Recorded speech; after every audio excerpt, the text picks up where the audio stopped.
that there's a filming day here on the 1700 block of Walnut, which stretches from 17th to 18th Street.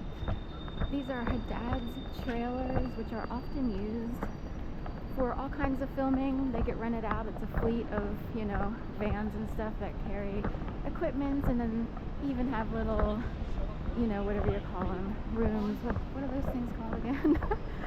Where whoever's, acting or whatever, they sit down and put on their makeup or whatever. I forget what those things are called, but with mirrors.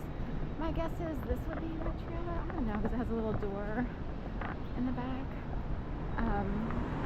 Anyway, so I'm recalling that they've been here before, and maybe they're redoing some shoots or shooting new things around Rittenhouse Square.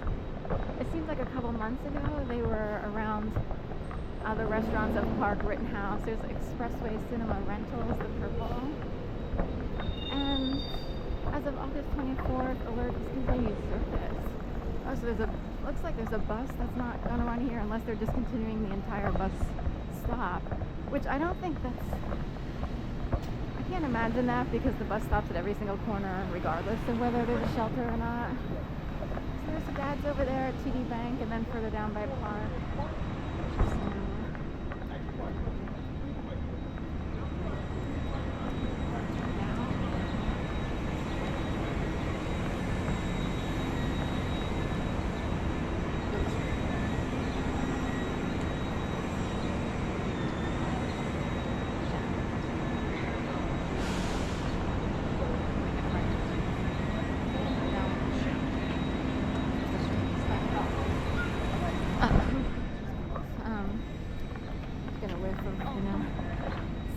Anyway, my guess is it's the same crew from the same shooting of a previous shoot or whatever. I don't know how far you can go down. I do see people walking their dogs from across the street. So usually there's a catering truck and this, that, and the other, but it looks like they're shooting in front of Park Rittenhouse, the building. The restaurant is at the end with like maroon awnings, and then this has yet to be occupied. Anyway, here's the crew all set up with their stuff, and right, they have, I guess, security here, and then if you're part of the whole shindig, I guess you get to have catered food and everything.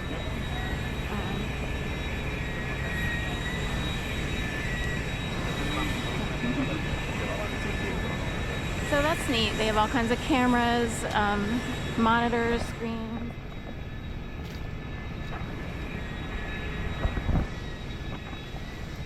So that's as close as we'll get, just because all of a sudden security can get tight, and like you could be the one that sort of gets reprimanded for walking too closely, whereas like 5 other people might walk in front of you and they're not part of the crew.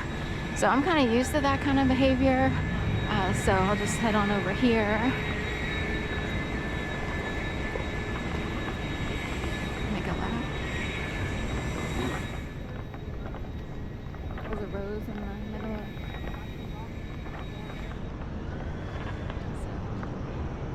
So, anyway, it was supposed to look like Beauty and the Beast, like if someone had magical powers and could make something appear a certain way, they would use their magical powers and sort of cloak it or shade it or make you see Beauty and the Beast, even though technically that statue has nothing to do with Beauty and the Beast, other than today someone putting like an orange and yellow rose, fully bloomed rose in there. Anyway, I wanted to bring up another thing that I saw on YouTube today. It was really CBS Morning. One of their usual reporters went down to Daytona Beach, Florida to do a story on Margaritaville and how this is a community, I think it's 55 and older,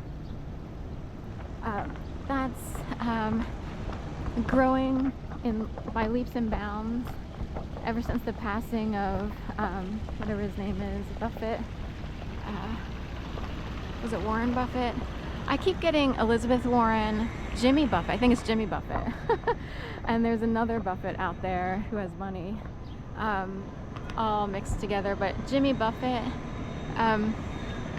and he passed away a couple years ago. Oddly, leading up to his death, Philadelphia was having a Margaritaville License to Chill show. So anyway, this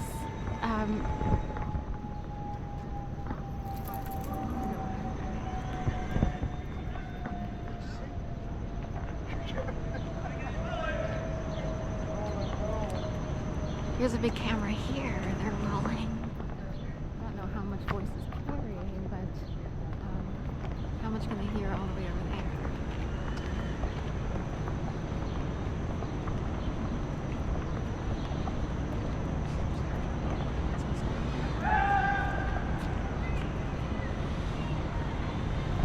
So we'll watch a little bit of this, but oh, cop car racing down Locust.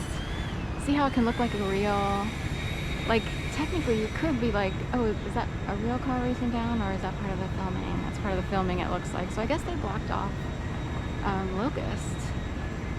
So anyway, Margaritaville License to Chill, that was the theater show here in Philadelphia before Jimmy Buffett died, and he actually died. And then they have this Margaritaville community, and it has the long withstanding tradition of, you know, sort of this party-ish atmosphere, or people who want to enjoy life or take it easy. But what came up for me as the reporter decided to have a drink at the very end of the piece, because she's, you know, there as a reporter and is very straight-laced or what have you, and she decides to let her hair down at the end of the piece.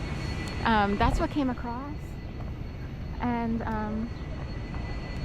anyway, I thought to myself of a lot of people who I grew up very quiet and isolated, withdrawn for all kinds of reasons. Real or fake? Great. Oh, he's park ranger for Rittenhouse, I guess. Anyway, the idea is, say you're a quiet, studious type, but you have a lot of people who are obnoxious, boisterous, extroverted, and they always say to you, oh, come on, loosen up, let your hair down, and they bully you around. You never hear of an introverted person saying, oh, come on, you know, get it together, read a book, write a book, you know, do something studious, be smart for once. Like, we would never force our personalities onto other people and force them to be like us.